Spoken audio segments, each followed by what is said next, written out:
12 in the morning, pop shells for a living and baby gon' smell blood trail every minute road wave and you niggas no fair when I hit 'em every time I see it big I don't hesitate to kill 'em ain't nobody give a fuck about a rule either get diplomas or a tool I'm a cool with my youngest no bull when I was bringing this cage you fuckers fucking gang affiliated with nothing but my name man I don't give a fuck up. Assalamualaikum warahmatullahi wabarakatuh. Kami dari kelompok prakarya 9D ingin menjelaskan materi tentang kerajinan berbasis media campuran.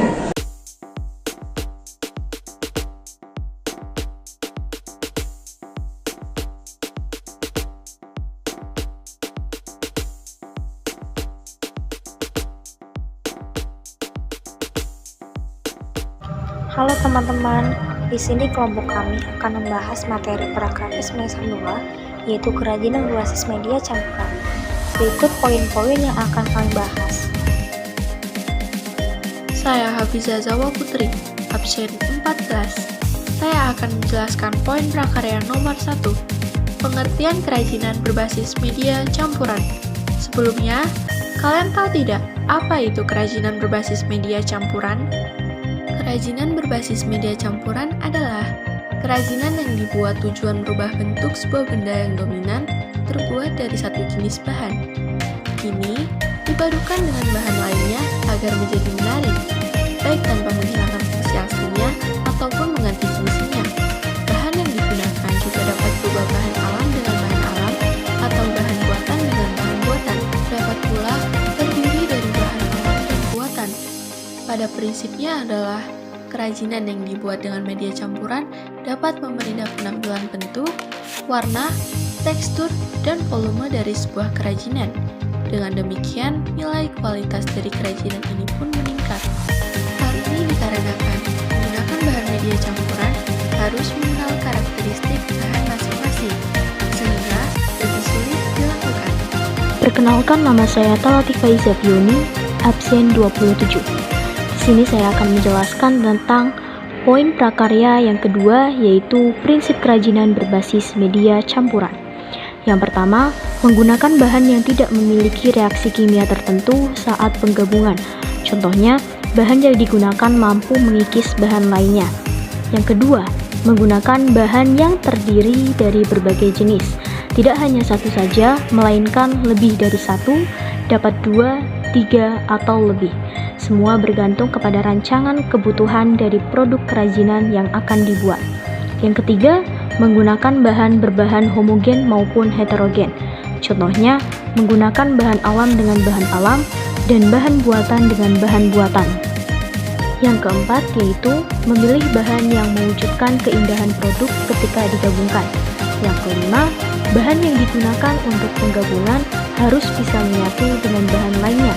Hal ini dilakukan agar adanya kesatuan yang indah dan harmonis.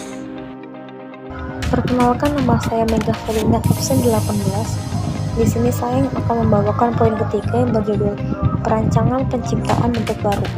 Kerajinan berbasis media campuran dengan penciptaan bentuk baru diperlukan pembuatan rancangan yang tepat. Rancangan yang dibuat juga harus mempertimbangkan bentuknya seperti apa yang diinginkan pada produk kerajinan yang akan dibuat.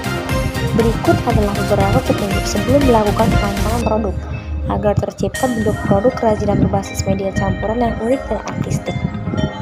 Yang pertama, menyederhanakan bentuk dengan mengurangi atau menambah bentuk produk kerajinan berbasis media campuran atau stilasi. Pada cara ini, yang dilakukan adalah mengurangi bentuknya yang dirasa berlebihan atau dengan cara menambah bentuknya jika dirasa kurang menarik. Contohnya pada gambar di samping. Produk hiasan meja dari bahan kerang awalnya hanya diletakkan begitu saja dengan tambahan aksen sepertinya sebagai hias lemari atau meja. Namun dengan lebih kreatif, selain dipadukan dengan bahan logam, produk kerajinan ini ditambah bentuknya menjadi mirip kaki sehingga dapat berdiri kokoh dan artistik.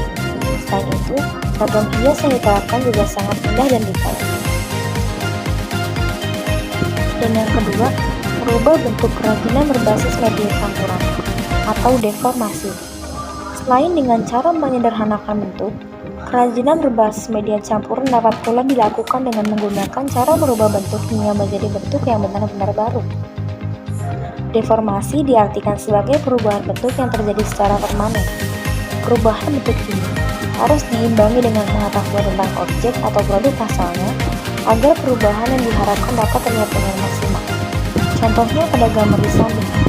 Gambar di samping adalah produk kerajinan berbasis media campuran. Karya itu terbuat dari keramik, fungsinya sebagai mangkuk, namun bentuknya sudah diubah terutama pada bagian dekorasi dalamnya, sehingga tidak maksimal berfungsi sebagai mangkuk, namun keramik ini tetap digunakan sebagai wadah bunga atau lilin. Prinsip-prinsip pada perancangan. Yang pertama, pesan eksplisit pada produk harus jelas, apakah sebagai produk fungsional ataukah sebagai produk hias. 2. Pesan yang bersifat implisit pun harus diperhatikan, apakah produk kerajinan membawa pesan informatif atau prestige. 3. Bahan yang tersedia sejak awal dapat menjadi modal perancangan produk kerajinan, namun dapat pula bahan yang dibutuhkan disiapkan setelah perancangan. 4. Produk kerajinan sebagai materi asal untuk dilakukan penyederhanaan bentuk harus disiapkan, apakah bentuknya gambar ataupun bentuk langsung. Dan 5. Perhatikan penghematan bahan, agar produksi dapat dilakukan sebanyak mungkin dengan berbagai bentuk rancangan. Nama saya Arindia Ganis dan saya Absentika. Kali ini saya akan menjelaskan poin prakarya nomor 4, yaitu jenis dan karakteristik bahan kerajinan berbasis media campuran. Ketika kita ingin membuat kerajinan berbasis media campuran, maka kita pasti membutuhkan bahan yang berbeda-beda untuk membuatnya. Agar kerajinannya sempurna, maka kita harus tahu dulu bagaimana karakteristik setiap bahannya. Berikut adalah karakteristik beberapa bahan untuk kerajinan. 1. Batu. Batu memiliki karakteristik sebagai berikut. A. Berwujud padat. B. Memiliki beragam tekstur tergantung dari jenisnya. C. Keberadaan batu muncul melalui proses alamiah suatu mineral. Batu terdiri dari batu permata, contohnya ruby dan safir, dan batu akik, contohnya biru langit dan bungur. 2.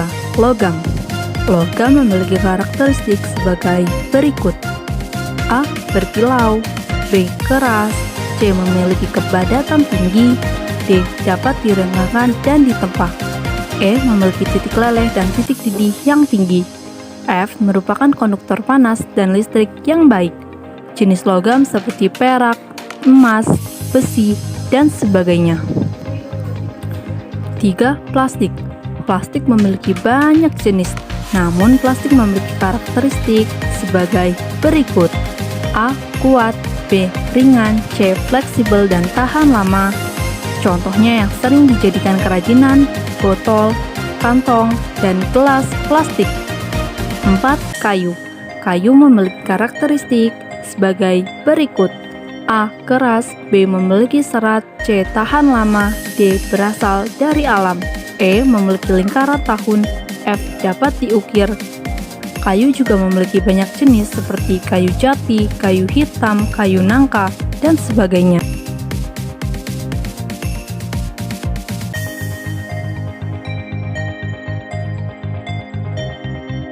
Selesai sudah penjelasan dari kami. Kesepian tanpa kekasih. Cukup sekian dan terima kasih.